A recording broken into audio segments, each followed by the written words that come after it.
Hello, everybody. Welcome to the GM Sports Report, your weekly podcast on all things sports, where every play counts. I'm Grant, and I'm here with my co-host Mason as we get ready to cover the latest news, headlines, and upcoming events going on in the sports world. Make sure to like, comment, and subscribe to see all the things GM Sports Report. Mason, how are you doing today?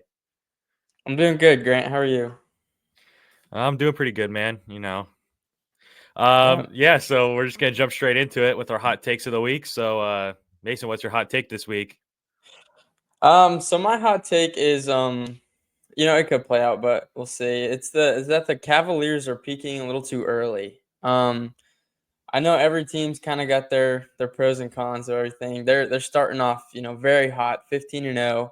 Everyone seems to be balling, so I'm really interested to see if they'll have a big drop off or not. But my hot take is that they will have a pretty big drop off, and that they're, like I said, peaking a little too early. Wow. My hot take of the week is that Cavs are not going to be contenders this year. So we both had Cavaliers hot takes Oh, this week. all Look, right. I think their 15-0 start is incredible. Mm-hmm. And like you look at all the other teams that they're like up with right now in the past that have started out this hot, and it's teams like Yeah. that Warriors team that went on and won like 72 games, and like the all those teams that went on and won championships. But I look at this team and they're very talented. Don't get me wrong, and they've had Mm-hmm. this core for a while, so their team chemistry is really good. But I just don't think that they're like championship contenders. I feel like there's other teams in the East that will be able to beat them. I'm going to get into that later. The East has started out very slow in the NBA this year. So, although I'm not taking anything away from the Cavs start, it's incredible what they're doing. And they Right. do look like right now at this time, no one can beat them. I think, like you said, with how long of a season it is, you don't want to peak at the wrong time. And I sure hope that for their sake that they're not peaking right now. And after Yeah. All-Star break comes around and all of a sudden they're losing all these games and stuff like that. So I personally don't think they're going to be contenders, and obviously, I don't think you do with your hot take, which I think Yeah. is hilarious Yeah. that we both picked the Cavaliers as our hot take of the week. But I am a big fan of that team. I don't want to get that like mixed up. I do like that team a lot. It's just I don't think that they're like the top of the East, like as it Mm-hmm. stands right now. And they do play Yeah. Boston tonight, which is going to be a great Okay. game to tell if they're legit or not, because this is like their first like big test. I feel like as an undefeated team. All right. So very interesting that we both picked the Cavs Yeah. as our Yeah. hot That's take a of the week. first. But yeah, great minds think Yep. alike, I guess. Yep. Next thing we're gonna do is head into our underdog of the week segment. So Mason, who's your underdog this week? So my underdog of the week is Lad McConkey on the Chargers. He had an amazing game against um shoot, who did they play? They played Bengals. Bengals. That's right. Um 6 receptions, 123 yards. He had two big catches in the final drive of that game-winning, touchdown. And just put him in a great position to win, and to see a reliable rookie like that. Obviously coming out of Georgia has a great football program. And for him to be successful right out the gate like that, it's amazing to see. So, yeah, Lad McConkey is my underdog of the week. I like it. My underdog of the week, I actually have two people I want to shout out, both football players. The first one being Chris Boswell, the kicker for the Steelers. Basically Yeah. single-handedly beat the Ravens with 6 of 6 Mm-hmm. on field goals, 3 of those being 50-plus yard field goals. And like I said, 6 field goals equals 18 points, and they beat the Ravens 18-16. So he alone basically beat the Ravens. I mean, obviously the Steelers played phenomenal defense and stuff like that, but on the Yeah. offensive end, it was all Chris Boswell, which I think is really cool to see like a kicker beat such a good team in the Ravens. The second guy I want to give a quick shout out to is a guy that I feel like every single season, at least once a year, has like this crazy game, and that's Taysom Hill from the Saints. He had 7 carries, 136 yards, 3 touchdowns, and he had 8 receptions for 50 yards. So over 200 all-purpose yards. Helped beat who did they play again? I can't remember who the I Saints beat had the off same the top of my head, problem. but they I had the did same dominate. I problem. remember they won pretty Yeah. big, but yeah, helped his team win. And yeah, that's the other underdog I want to give a quick shout out to. All Cool. right. So we're going to stick with the NFL here for a couple minutes and give an update on our game predictions. This is where on Instagram and TikTok we post every single game our predictions every single week. So make sure you're following at GM Sports Report to see those. Right now, this week was a rough week for us. My record was 9-5, and your record was 8-6, leaving our all-time record for this season, mine at 111-55, and yours is 105-61. So you have fallen to Mm, 6 games behind. Got some catching up to yeah. do. Yeah. You Yeah. gonna I lock got in time. here? I got Yeah. time. All We're right, good. man. We'll see. Another thing that we like to do, or actually, no, sorry, I want to give a couple headlines that are surfacing around the NFL right now. Starting with the big one that came out yesterday, the Giants have announced that they are benching Daniel Jones and will go for Tommy DeVito to be a starting quarterback in the future here. Mason, I just want to get your opinions on that. What you think about that? What does this mean for the Giants? So, as a Giants fan, I like it. Seeing 6 years of Daniel Jones, it's kind of put I feel like every Giants fan through some tough times. Um, I think it's an overall good move by the Giants. It keeps Brian Dable head coach position alive. If there's any questions, because I'm sure everyone has questions about it, even though our owner, John Mara, said that his job is safe, but he is known to say that and get rid of other coaches. So we'll see how that goes. And also, I saw something that said if Daniel Jones gets hurt anytime this season, then we would have to owe him a $22 million guaranteed if we were to cut him, and which I'm sure we are. And then it also makes losing fun with Tommy DeVito, because last year he had his little Linsanity run, and it was kind of cool to see. But yeah, so I like it. Yeah, I mean, I'm obviously not a Giants fan or anything, so from the outside looking in, it kind of looks like to me it's just like the Giants like officially announcing that they're taking the rest of the year. Hmm. And I think this is actually a good sign for Giants fans because this kind of shows that hey, we're going for a quarterback in the draft. At least that's how I see it. Hmm. It's like they're like officially announcing that they're kind of done with Daniel Jones, or at least it seems that Yep. way for right now. So I think that's a good sign for the Giants fans that are kind of tired of Daniel Jones.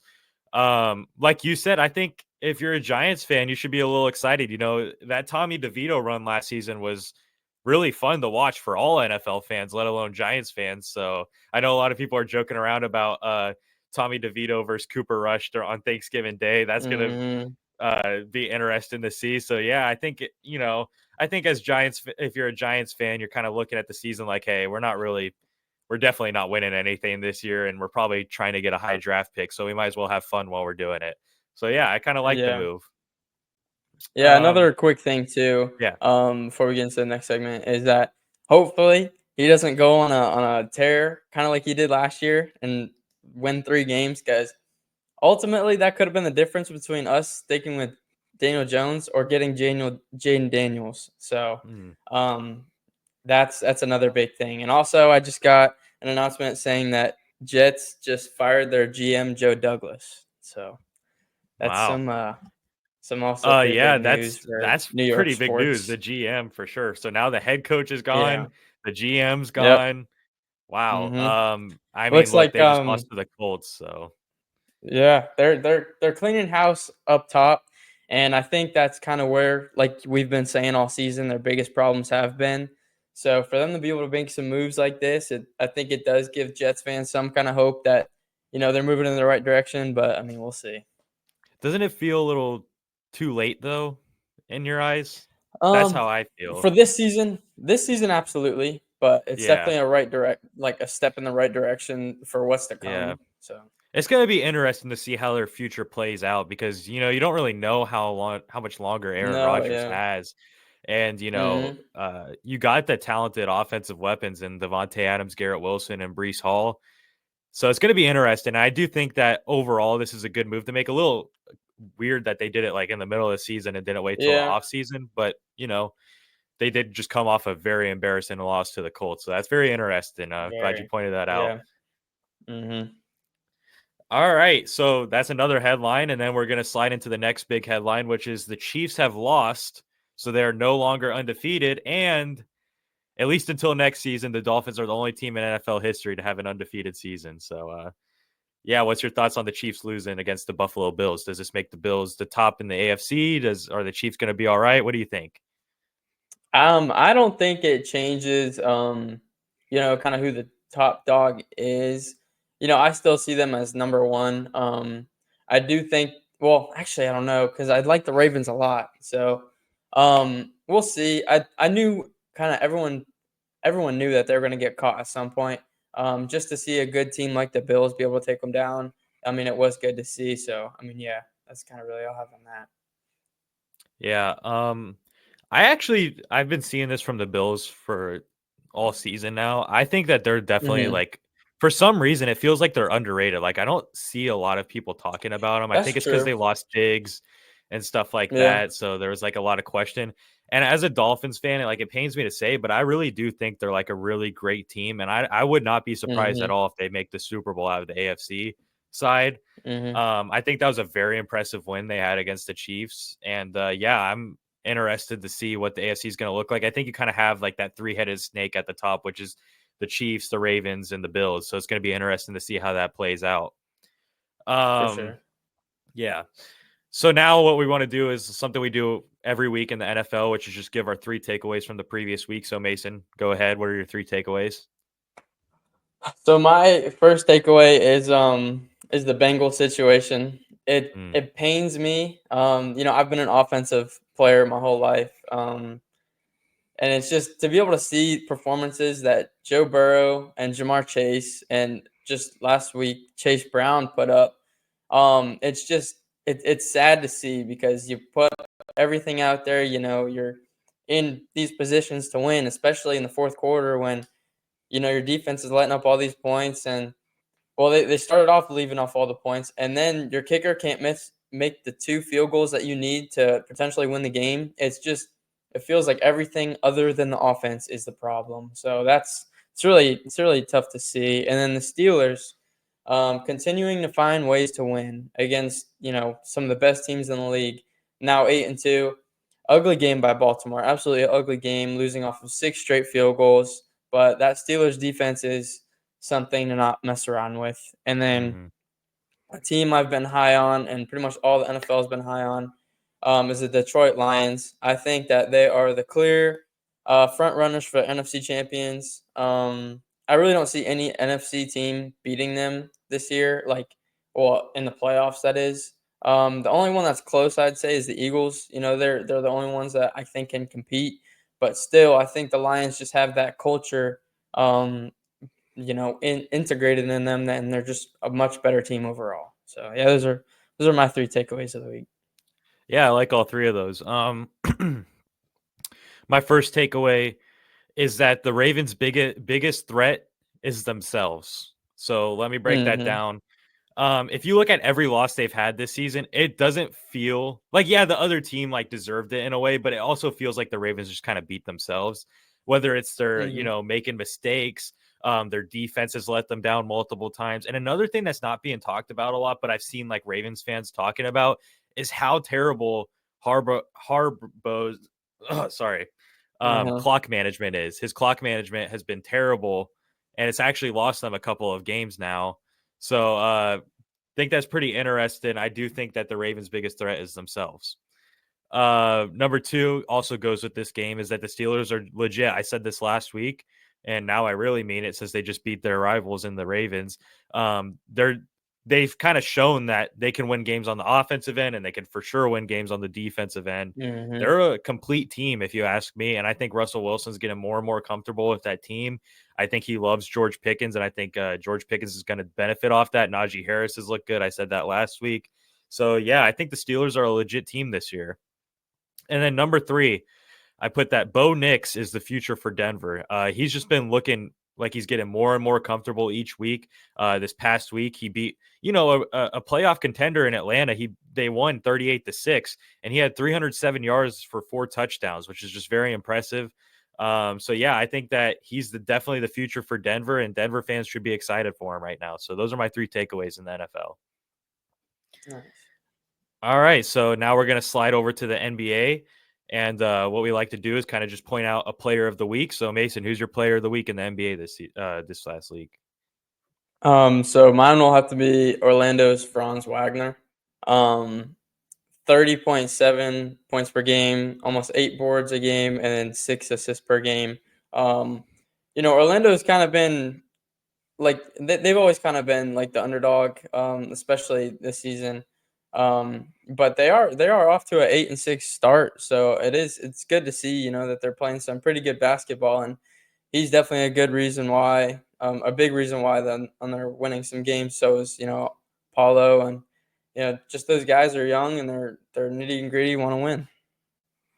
Yeah, and just to add on to that, I think it's impressive what Franz has been doing because Paolo's been out the last couple weeks and he's going to be out for a couple more weeks, and he's been able to kind of stabilize everything and keep everything afloat. Hmm. And 8-6 record, like you said, as in an East that's so bad right now, that's a pretty good record to Yeah, have, especially with your star franchise player out. So yeah, it's impressive what he's doing and helping the Magic out in a big way right now. So I like that pick. Um, for sure. my player of the week, I guess I should just start naming this players of the week because I have three again, like I had last week. I want to Hmm. start out with Jared McCain, the rookie from the 76ers. This dude has been lighting it up in his last 5 games. He's averaged 26 points per game, 4 assists, 2 rebounds, and he's shooting 44% from three. You look at this guy, he just has the confidence in him. He's not afraid of anyone, and he's looked just as good as Joel Embiid and Paul George so far. And I think that's very impressive. Probably not the ideal situation if you're a Sixers fan, but you should also be Hmm. excited to see that this guy is legit. And it kills me because this feels like a couple years ago where in the draft, the Heat had the pick before the 76ers, and the Heat picked Precious Achua, and the next pick was obviously Tyrese Maxey. And now this year we had the pick before the 76ers. We took Khalil Ware, and the pick after they took Jared McCain. So it seems like history is repeating itself, and it's painful to see, especially because I really wanted Jared McCain like really Hmm. badly, and we didn't take him. But yeah, I just wanted to shout him out. And now my second player, De'Aaron Fox. This dude did something last week that is super impressive. On a back-to-back schedule, he scored 60 points one night and then scored 47 the next night, which is 100 over 100 points in 24 hours, which is just insane. De'Aaron Fox is legit, and he's starting to become a superstar in front of our eyes. And number three, I want to point out someone that's not being talked Hmm. about enough, and that is Dyson Daniels. This guy's a player on the Hawks. And for those of you who don't know, this dude is looking like the best defender on the planet right now. This dude has 44 steals this season, leading the league by almost 20. Mm. Um, he's gone 4 straight games with 6 or more steals, which is just incredible. And he has over, I believe it's over 85 deflections, and second place is like 45 or something like that. So he's almost doubled in deflections. It's just incredible what he's doing right now. He came over from that DeJounte Murray trade. And at first, everyone was saying the Pelicans won that trade by far, but man, the Hawks look like they have a legit guy in Dyson Daniels now. So that's just someone I wanted to point out because it's not every day you see a guy with 44 steals already in this point of the season. So, yeah, those are my Yeah. three What players of what the week. what position does he play? I Dyson believe he's a Daniels. shooting guard, small forward. So, Okay. shooting guard. I think he's playing some wing minutes at small forward. Yeah, he's really good. Okay. Yeah, That's interesting. yeah. Um, why you want to make it? Do you want the Knicks to make a trade for him or something, or No, he's no. like I was plotting just, something? I didn't know because like getting steals like that and getting blocks, it's very, it's Yeah, just, he's getting a lot of it's blocks. wild. Yeah, yeah. I, yeah. He's looking legit. Um, Now, the next thing in the NBA we like to do is point out a team of the week. So, Mason, who's your team of the week? So I was really just going off of record this week. I went with, I think you picked it out last year, but the Houston Rockets.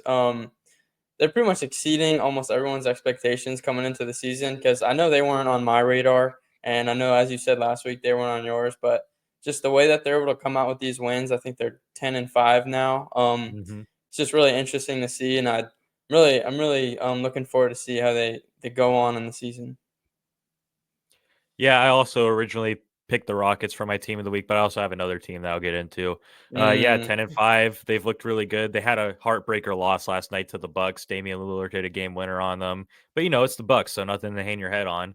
And Right. yeah, another team that I picked out is a team that probably won't make the playoffs this year, but they just did something that I thought deserves being shout out, and that's the Detroit Pistons.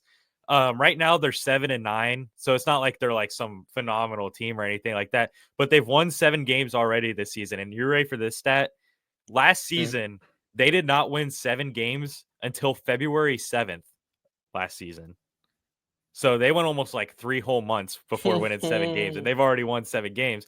So I think the future That's is bright in insane. Detroit. You know, Cade Cunningham looks like a legit star in the making.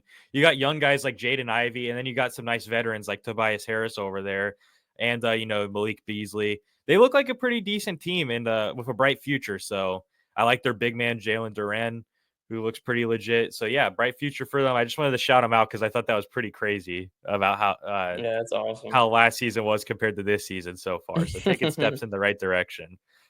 Um, Another thing I want to do for the NBA right now, we're starting to get a small little sample size and a little feel of everything right now. So I want to know what your biggest takeaway is in the NBA right now. So, my biggest thing is like the Mavericks record is honestly shocking to me. Hmm. Seeing that they're 7-7 with the guys that they have, Hmm. they are in a tough Western Conference, but it's surprising. Like I looked over on where they would be if they were in the East. They'd be fifth in the Eastern Conference right now, while in the Western Conference they're ranked 11th. So Hmm.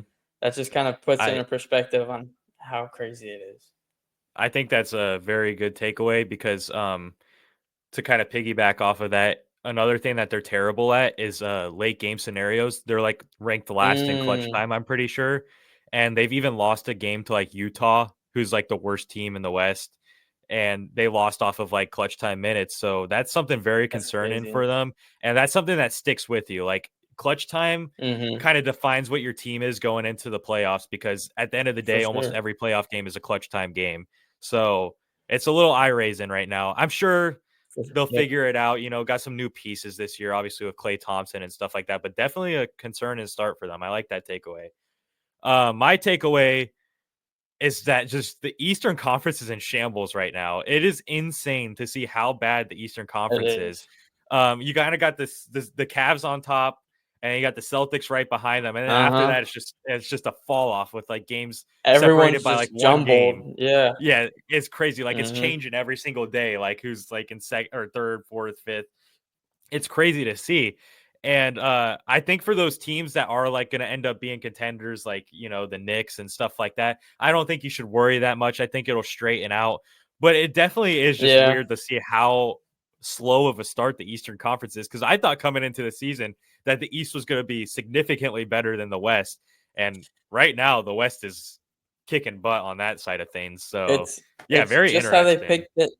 Yeah, it's exactly how they picked up exactly where they left off last season, it feels like. Yeah. West was kinda the playoffs to watch, and now it's like, well, the West is the basketball to, Yeah. look at. So, yeah. Yeah, it's very interesting, and I'm sure it'll straighten out eventually. But just, I don't think I ever remember seeing a start like this in the Eastern Conference, where like Mm-mm. third place team is like a 500 record. You know what I mean? It's crazy. Yeah, yeah. Um, yeah, so that's pretty much all the news in the NBA right now. So now we're gonna slide over to the UFC because UFC 309 happened last weekend, and I thought it was a pretty bad card, other than the last two fights. But Mason, what Yeah. was your thoughts on the Jones versus Stipe card? Um, the card itself, like you said, it was kinda weak. Now the actual fight of Jones versus Stipe was, I thought it was just a great fight for John Jones. It kinda like put a stamp to all of those new, I guess, UFC casuals who are like, oh yeah, John Jones is just like some old fat guy who like can't even move anymore. And then Right. what was that, like a minute into the first round, he like pretty much throws Stipe on the ground like he was nothing. So, um, and then after that, he was dominant the whole time. And there's points where we were watching together. We had to like kind of be like, oh my gosh, that's like brutal. Like you couldn't even look at the way he was throwing those elbows. It was, yeah. Hmm. But I mean, the fight itself was great. Yeah, 92 significant strikes landed in like 2.5 rounds, which is just crazy. Um, yeah, I think that the main card was kind of saved that card because Mhm. the definitely every other fight except Oliveira and Chandler, that was a good fight, but Yeah. the other three were very bad. Um, but that kind of leads me to my next question. What was your pick for fight of the night? So, my pick for fight of the night was Oliveira versus Chandler. Oliveira was kind of dominating 1 through 4, and then when fifth round came around, it was like, oh man, because Chandler, I'm not gonna lie, Chandler was kind of fighting a little dirty. All those back of the head hits. I've seen a lot of people saying that were like, "Oh man, that's bad." And then Oliveira even said something like, "Yeah, I can't make that decision on what's dirty and what's not. I just have to win." Um, but then, yeah, Chandler knew he kind of lost and thought he'd become a little showman, and then just threw Oliveira on the ground off of his back, which was insane to see. So, yeah, that's my fight of the night. Yeah, I also picked that for fight of the night. I thought it was a super entertaining fight. And like you said, in that last round where it's like 20 seconds left and Chandler's just like picking him up off his back and like slamming him on the ground Mhm. like that. I thought that was just like super entertaining to see. Um, I gotta actually give props to Chandler though. The big question was with all that time he's taken off, was he gonna have his gas Yeah, tank? Was he gonna be in shape? And he was. He looked like he was in shape, but there was definitely some ring rust in like the actual for aspect of sure. fighting. The gas tank wasn't a question. That was still there. But the fight in itself, he wasn't fighting a very good fight, especially in those first few rounds. But yeah, it was a good fight, and I'm interested to see what both of those fighters do in the future because they Yeah. both came off some bad losses, and Oliveira needed this win. I feel like more, and I'm interested to see what's in his future, and I'm definitely interested to see what's in Chandler's future if he'll finally get that McGregor fight or not. I mean, I guess we'll Mhm. find out. So yeah, that was my fight We'll of the see. night. Yep. So next, I want to go to the fighter of the night. So who was your fighter of the night? So my fighter of the night was it was John Jones. He's the clear guy that I think everyone would pick, but just the way that he was dominant the entire time, like he never let up once, and it's just everyone had question, or I don't know if everyone had question, or but it felt like everyone had doubt on him, and just the way that he just shut almost everyone up as far as like what he can still produce. Um, it was great to see, and it was refreshing, honestly, to finally be able to get our guy to win that Hmm. we've been longing for so long. Um, but yeah, that was my fighter of the night. Yeah, I agree. John Jones is also my fighter of the night. I think it was just pure dominance that whole fight. I think it was super impressive. Um, that spinning back kick is just crazy how he landed that, and like it was just a Oh my brutal gosh. kick. Like I can't believe he landed that like in that fashion. Just a crazy fight by him. And also, real quick, shout out to Stipe Miocic for stepping in the ring and giving a Hmm. fight and officially announcing his retirement. Probably one of the greatest heavyweights of all time. That was honestly my first time seeing him live. I've heard Yeah. of him in the past, but yeah, sounds like he had a great career. So shout out to him. Yeah, John Jones was my fighter of the night, which kind of leads me to my next point. The biggest question now for John Jones' future is if he should have one of those fights with those top guys like an Alex Pereira or a Tom Aspinall. Do you think that he can defeat Pereira or Aspinall, or do you think that Father Time's undefeated and it's those guys' turn? I think as it stands now, I saw nothing in that fight that we just witnessed that like showed me he could not do it. I absolutely 100% think he can beat both. Um, yeah, he'd have to game plan completely different for each fighter, as every fighter would. Aspinall, I think he might be a little bit more well-rounded as far as the ground game and stand up. Alex, as we've seen, he's a great stand-up fighter. I think John would have to, obviously fight him from the ground and win from there. But then it just comes to this pure strength of it all. I'd love to see the Alex Jones fight Hmm. more than I would John versus Aspinall. Uh, all everyone wants to see the Aspinall Jones fight, but it's the way that they have it set up right now. It seems like no one's happy with how it's gonna be set. You know, because Dana's like, oh, he's not gonna fight Alex, and then John's, oh, I'm not gonna fight Aspinall. I don't Make up get your that. mind. Like, we have no direction on where it's gonna go. But I mean, yeah, that's just my thoughts on it. Yeah, I also think that he can beat both those fighters, but I also, at the same time, I do think that those are two opponents that could also beat him. Like, I think that there's high risk in those Hmm. fights, you know? But I will say, even though Alex Pereira is probably the better pound for pound fighter between him and Aspinall, I do think that Pereira is the better fight for Jones because I think he I matches very do. well against Pereira, especially with Hmm. Jones's wrestling abilities. I think, like you said, Aspinall's a more well-rounded fighter on the aspect of wrestling and stand-up. Um, I would like to see the Pereira fight, which I just don't get why Dana White doesn't want that fight to happen. I feel like if you make that fight, that is the biggest card of the year. It's Like such a whenever big you do ticket. make It's that fight. such a big Yeah, ticket. it's enormous. And I just don't get why you don't want that. Is this Oh because my he's scared gosh. for John Jones? Like I don't get it. But yeah, I think that he should fight one of those two people. And I think as much as we want to see Aspinall, it does not seem like John Jones wants to fight him at all. And yeah, so it'll be interesting to see what's his future. But I do think he can beat either of those guys. But like I said, I do think that the risk is definitely higher than like a Stipe Miocic type fighter. You know what I mean? Hmm. So it'll be interesting to Yeah. see. All right, so that pretty much wraps up the news going on in UFC right now. So we're gonna slide over to college football, and basically, what I just want to do now for college football is we basically have a great sample size in college football. The season's been going on for a little while now, so I just want to know your update on the Heisman predictions now that we got a few more weeks ahead. And yeah, what do you got? So I still have Ashton Genty. I've been high on this guy all year from the very first week. He's at 18 or almost 1900 rushing yards, 26 touchdowns, and averaging 7.4 yards per carry. So it's not like he's, you know, getting the ball 50 times a game and not producing on those, per carries. He's making the most of what he's doing. And let's not forget that Boise is only ranked because of Ashton Genty. You can't tell me otherwise.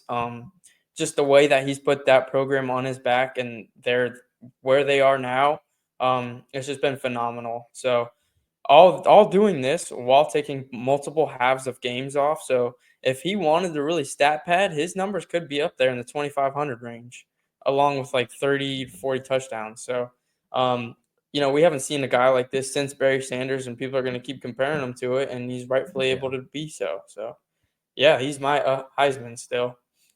Yeah, and I think that he deserves the Heisman, but He does. who I think is gonna win the Heisman is Travis Hunter. I mean, you look at the Yeah, media just loves this guy, and, that's he's got the insane. popularity, everyone loves Travis Hunter, and rightfully so. We've never seen anything like this Mm-hmm. before, a guy playing on both sides of the field almost every possession and making an impact on both sides of the field. He's winning you games on offense, he's winning you games on defense, it's very impressive, and I just think at the end of the day, he's more popular and he's gonna end up winning the Heisman, and do I think Mm-hmm. he shouldn't win? No, I think he deserves to win. I just think Mm-hmm. that because of his popularity, he's going to end up winning it. And I do think it stinks for that a guy like Ashton Genty, who, like you said, the only reason that team's ranked is because of him. But you're going up against a guy like Travis Hunter. It's kind of Yeah, like I know. like how the MVP for the MLB was working out this last season because you got guys that With deserve him. You're Shohei, going yeah. against Shohei and you're going Yep. against Judge. So it's like it. At the end of the day, it just stinks. But yeah, I think Travis Hunter will win it. Mhm. Um, Now, something we haven't really talked about is like college football playoffs or anything because we wanted to wait a little bit into the season. I just want to get your early national championship predictions. Who do you think's going to win it? I'd so win it, I have no idea, but I'd love to see Oregon against Texas. That Mm, is both unbelievably amazing programs, and I'd love to see a match up on the big stage. I don't know how they're gonna do the 12-team playoffs. I don't know if they'll be on the same bracket or what. So it'll be interesting to see how it folds out as far as if they do like a kind of an AFC NFC kind of thing as far as that. So like what they do with NFL, but yeah, I mean that's those are the two teams I'm most high on, and I'd love to see. yeah, my non-biased pick would be Oregon to win, and my biased pick would be the Miami Hurricanes to win. Even though Mm, I really don't think the Miami Hurricanes will actually win the national championship just because their defense no. struggles and stuff like Yeah. that. But it'll be nice to see. But yeah, my non-biased pick is definitely Oregon to win. I think they've been the most impressive team so far. But yeah, a lot of crazy things can happen in the college football playoffs. So it'll be interesting to see how it all Mhm. plays out. Like you were saying the other night, just can't wait to see how it all unfolds. Yep. All right. So that pretty much wraps up college football. And now we're going to head into our third segment of the show, which we did a couple weeks ago, was our GM's top five. This is our top five list of whatever the chosen topic is. And this past week, the NBA has announced every team's City Connect jerseys. And as many fans have probably noticed, the jerseys aren't the best. A lot of teams have some pretty ugly jerseys, not going to lie. And it makes me just reminisce of the times where in sports every team seemed like they had an amazing jersey, a cool jersey. So what I want our top five list to be this week is the best jerseys in sports history. So Mason, from 5 to 1, what is your top five sports jerseys in the history of sports? All right, so I think we should kind of go 5 for 5, then 4 for 4, kind of go back and Okay. forth, just because Okay, I want back to and see where forth. our head's at. So, Okay. I'll start with my 5, and then you go 5. So, my Okay. number 5, I'm gonna keep it. It's gonna be a little biased, but every time I see them, I just love to see them. It's the New York Giants throwbacks, the ones that everyone says look like the Bills, the one with like the red and the white on the like Mhm. the kind of bottom of the sleeve. I just it gives me like thoughts of like when we used to be good and like relevant. So they're clean and just they're cool to see. So that's my I 5. like it. All right, my number 5, I have the Oregon breast cancer awareness jerseys from 2014. They're Mm, like the black with like the silver yeah. numbers and then the Yep. pink helmets. I used to love seeing those. Oregon alone has like some of the best jerseys in college football, so I feel like I They had to get do. them on this list. And that personally was my favorite Oregon jersey, was their breast cancer awareness jersey. So that's what I have at number Hmm. 5. Okay. All right. So my 4. I know it's my list is kind of all over the place, but still um it's just resembles like I guess dominance and just history. I'm gonna have to go with Argentina's soccer jersey. I know it's kind of bland for some people, but like the blue stripes that go down, Right. it shows their history and their pride for their country. So I think they're clean and Messi rocks them well. So yeah, that's my number 4. Wow, first ever mention of soccer on GM Sports Report. We're I 12 know, I episodes know. in, and Hey, we just now are talking about soccer. But yeah, I like it. My number 4, I'm going with the best pinstripe jersey in baseball, and it is not the New York Yankees. It is that Chicago Cubby blue. We got oh, we got the oh classic wow, got it out. the classic Cubby blue jerseys, the blue Dang. pinstripes with the white jersey. I mean, look, I've been a Cubs fan my whole life, and just as a kid, that's like the first jersey I memorized is the white with the blue pinstripes. It's just like very nostalgic to me, so I had to throw it into my list. And yes, in my opinion, it is the best pinstripe jersey in baseball. We got the Baez jersey, Cubs Okay. goat right Okay. there. So yeah, had to bring the prop out for that one. All right, what's your number All 3? right, that's fine. I should have done that. I don't know why I didn't think of like bringing my jerseys because I'm such a jersey guy. I hear Um. you. Yeah. So my 3 I think is the staple. Well, at least basketball for my eyes is the Vince Carter era Toronto jersey. Hmm. Those are clean. Yeah, the Raptors ones. Like it's got like the purple. I think it's a purple on the front and the black on the back. Just clean. So I've been wanting to get one for so long, and I will. Just gotta save a little bit more money. But yeah, that's my 3. At number 3, I have the Toronto Raptors Dino away jerseys, the You gotta be 1995 ones. kidding me, dude. You gotta be kidding me. And it's got to be the Vince That's the Carter one. I exact mean, that's the exact I'm one I trying was to get in the talking about. camera It's here. black on the It is back, just the right? most, yeah. Oh no, it's actually purple on both sides. It is purple on both Oh, sides. okay. I don't know what I But was like thinking. just look at that logo. I mean, that is like the best logo in basketball history. That Raptor dribbling the basketball. It looks intimidating. I love the like little pinstripe design they got going on where it looks like lightning bolts. Just so clean. Mhm. And when you think about like basketball jerseys, you just think of Vince Carter wearing this jersey. There's no It's up there question with about it. So Jordan. Yeah, it, up it there is. with It really Jordan, is. So as Larry far as the Bird. jersey discussion goes, it's up there. So it has to be on the list. So we both had that at number Okay. 3, which is crazy. That's All right, go ahead. crazy. Um, so my second is another purple jersey that I just when they re-released them this year, or I think it was last year, I could not get them out of my mind. It's the Minnesota Vikings throwbacks.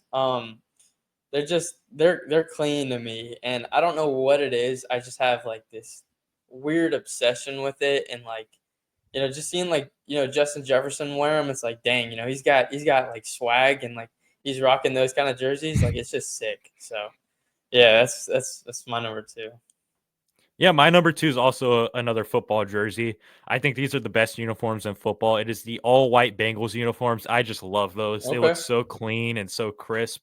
I do have one of the worst memories ever watching football from those jerseys. It was when Tua got that really bad Mm-hmm. concussion. They Yep. wore those jerseys, Yep. but nonetheless, I really love those jerseys, and they're my favorite jerseys in football. So I have those at number two. Okay. I'm interested to see what your one is. Um, but I think my one is kind of a given. I want to see if you can guess what my one is. I haven't said them yet, obviously. I think you're gonna go Yankees pinstripes. Yep, there it is. Yankees pinstripes at number one, just a classic, OG winning Yankees pinstripes, best Yeah, they did a pinstripes lot of of winning in all the World time. Series last season with Not those on. last year, but I just mean in general, I know. I'm just giving you a whatever. hard time. All right, I guess fair enough. It is like an iconic jersey, but in my I opinion, have not the best to pinstripe in baseball. The Cubs will be forever. of all time.